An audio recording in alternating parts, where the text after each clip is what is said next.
ക്രെഡായി തിരുവനന്തപുരം സംഘടിപ്പിക്കുന്ന 18ാമത് property expo ആരംഭിച്ചു. Kowdiar Uday palace convention സെന്ററിൽ നടക്കുന്ന പരിപാടി ഭക്ഷ്യ സിവിൽ സപ്ലൈസ് വകുപ്പ് മന്ത്രി GR അനിൽ ഉദ്ഘാടനം ചെയ്തു. സംഘടിപ്പിക്കുന്ന 18ാമത് പ്രോപ്പർട്ടി എക്സ്പോ ആരംഭിച്ചു.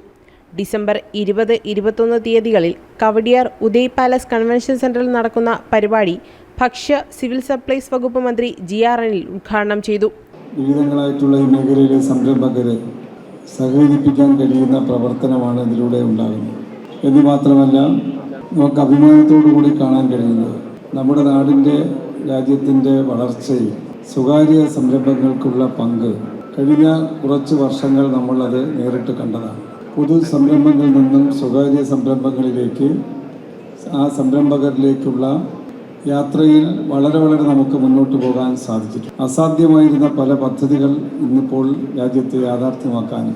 സ്റ്റേറ്റ് ബാങ്ക് ഓഫ് ഇന്ത്യ മുഖ്യ സ്പോൺസറായും സെറ കോ സ്പോൺസറായുമാണ് എക്സ്പോ സംഘടിപ്പിക്കുന്നത്. 50-ലധികം സ്റ്റാളുകളിൽ 140-ലധികം വ്യത്യസ്ത പ്രൊജക്റ്റുകളാണ് എക്സ്പോയിൽ ഒരുക്കിയിരിക്കുന്നത്. 40 ലക്ഷം മുതൽ 4 കോടി വരെയുള്ള ഭവന പ്രൊജക്റ്റുകൾ കാണാനും ഡെവലപ്പറുമായി സംവദിക്കാനുമുള്ള അവസരവും സന്ദർശകർക്ക് ലഭിക്കും. വീട് ബുക്ക് ചെയ്ത് 45 ദിവസത്തിനകം എഗ്രിമെന്റ് വയ്ക്കുന്നവർക്ക് 1 പവൻ സ്വർണ്ണ നാണയവും ലഭിക്കുന്ന പദ്ധതിയും ക്രെഡായി ഒരുക്കുന്നുണ്ട്. ഇവരിൽ നിന്നും നറുക്കെടുപ്പിലൂടെ തിരഞ്ഞെടുക്കുന്ന 2 ഭാഗ്യശാലികൾക്ക് 3 ലക്ഷം 2 ലക്ഷം രൂപ വീതവും നൽകും. CREDAI Thiruvananthapuram president Arun Ayyappan Unnithan, secretary Digvijay Singh, treasurer Advaith RS, property expo convener Biju Sadasivan എന്നിവരും എക്സ്പോയിൽ പങ്കെടുത്തു. ജനം, തിരുവനന്തപുരം.